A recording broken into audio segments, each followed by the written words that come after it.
Bismillahirrahmanirrahim. Assalamu alaikum. Today I am going to deliver lecture number 9 of physics for class 9th. Kinematics. This is the second chapter of the book of physics. Let's have a recap of lecture number 8 first. In previous lecture, we studied about the distance time graph, and in the distance time graph, we studied about the object at rest, the object moving at the constant speed, the object moving at variable speed. Also, we studied about speed-time graph, in which we discussed about the objects moving with the constant speed, the object moving with uniformly constant speed or uniform acceleration.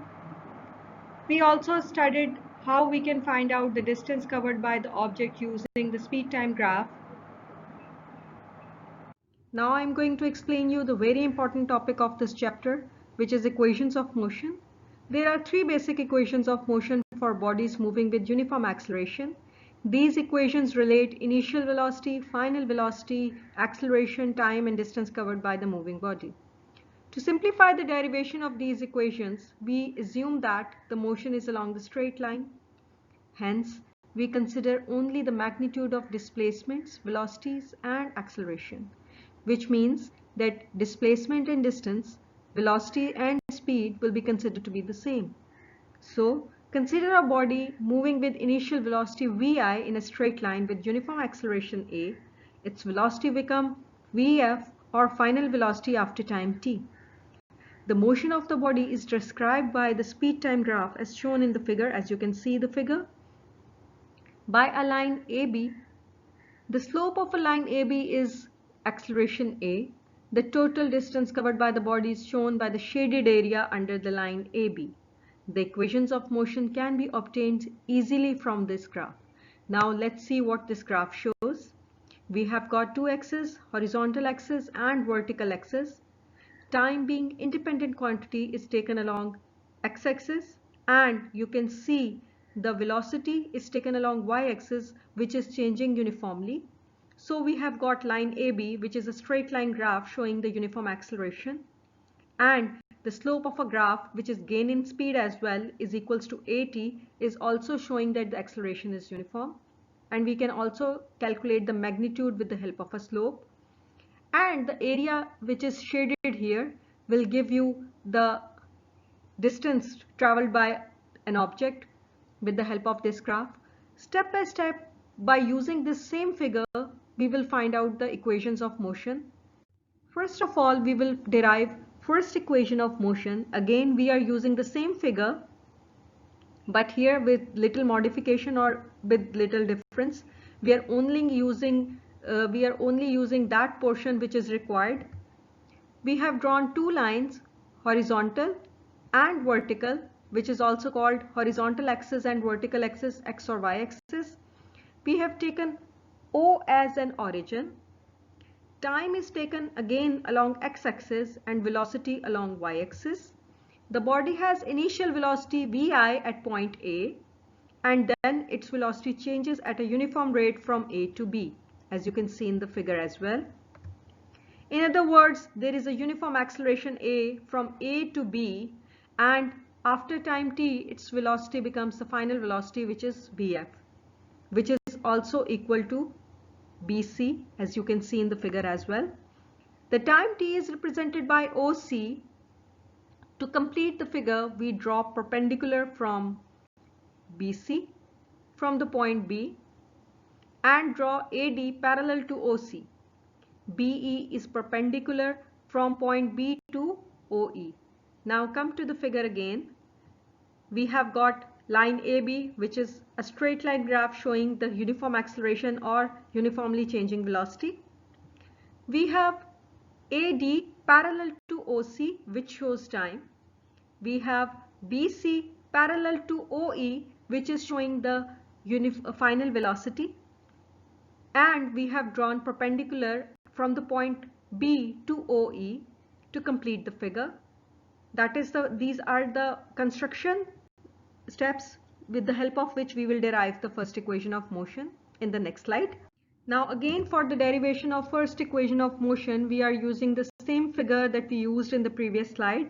We have here perpendicular axis, time along x-axis, which is showing by OC, and variable velocity or uniformly changing velocity on y-axis, which is showing by the line OE. And as you can see that we have got a straight line graph which is represented by the line AB, which shows the uniform acceleration, and we have got initial velocity which is equal to OA and the final velocity which is equals to BC. From the graph we can see that BC, this total, is equal to BD plus DC, but here you can see that BC is parallel to vertical axis which is equals to VF. So by putting the value of BC, what we will get VF is equals to BD plus DC, and as you can again see from the graph that DC being parallel to OA is equal to initial velocity, so we can put the value of DC here. So what will we get? VF is equals to BD plus VI. Now we are only left with the value of BD to get the equation. So what will we do? We will use slope of line AB, which is A is equals to BD by AD. As come back to the figure again, as the slope of the graph can be seen, y over x, BD over AD shows the slope, and you can see that AD is equal to time being parallel. So we can put the value of AD here. So what will we get? A is equals to BD by T, and here we can get the value of BD, so which is equals to BD is equals to AT. Now putting this value of BD in equation, what will we get? VF is equals to AT plus VI. So this equation can be rearranged. So we will get VF is equals to VI plus AT, which is the first equation of motion, and it is derived by the graphical method. What we have done? We have taken the value of VI, VF, and with the help of a slope we have calculated the value of BD, with the help of which we have derived the first equation of motion. Now for the second equation of motion, again we will use the same figure but in a different manner. Let us suppose that the body travels a distance of s in time t. In the above figure, the distance traveled by the body is given by the area of the space between the velocity time graph AB, or you can say that through the area under graph, and the time axis OC, which is equal to the area of OABC. Thus, we can find out the distance traveled by using the area of the figure OABC, which is equals to the area of the rectangle, which is OADC, and the area of the triangle, which is ABD. We will now find out the area of the rectangle, which is OADC, and the area of the triangle ABD. Let's see. You must have known the formulas for the areas of the rectangle and the area of the triangle. You know that for the area of the rectangle, here we have got OADC. We multiply base into height. So we have got OA into DC, which is equals to VI into T. You already know through the figure that OA is equals to VI and OC is equal to time. So the area of rectangle is VIT. Now for the area of the triangle, we have got ABD. So the formula for the area of the rectangle is half base into height. So here we have half AD into BD. AD again parallel to time axis will be equal to T, and BD is equals to AT. All these things are already known to you due to the previous derivation of the first equation of motion. Because AD and is equals to T and BD is equals to AT, we can write it as half AT square. So the distance traveled will be equal to S, which is area of the rectangle plus the area of the triangle. So we will get S is equals to VIT plus half AT square. That is the second equation of motion, which is again also derived here by the graphical method. Now come again to the figure we have got OABC, which is rectangle, and here we have got ABD being the triangle. So the height is OA, which is VI, and base is OC, which is width as well. So the area of the rectangle will be VI into T. That is how we have calculated the area of the rectangle. For the triangle, it is half base into height. Base is AD, which is again equal to T, and height is BD, which is equals to AT, that we have calculated already in the previous slide. So by putting the values, we have calculated we have derived the second equation of motion. Third equation of motion. You can see this figure.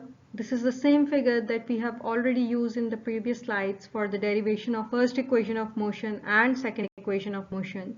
Here again we are using the same figure for the derivation of third equation of motion, but here we will use it in such a way that we will find out the distance traveled s by a body in time t, which can be given by a formula of a figure. Here we have got a figure which is a trapezium, and that is OABC. So the distance traveled will be equal to the area of the trapezium OABC, which is 1 by 2 sum of parallel sides into height.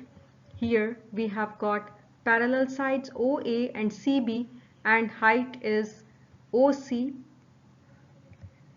We know that the slope of this graph AB is acceleration, and we also know that, and we have already discussed all these things, that BD over AD, y over x is a slope which is equals to the acceleration, and as AD is equal to OC, so AD can be replaced by OC, so it can be written as A is equals to BD by OC. Now for the derivation of third equation of motion, what will we do? We will multiply the above equation with BD over OC on both sides. So what will we get?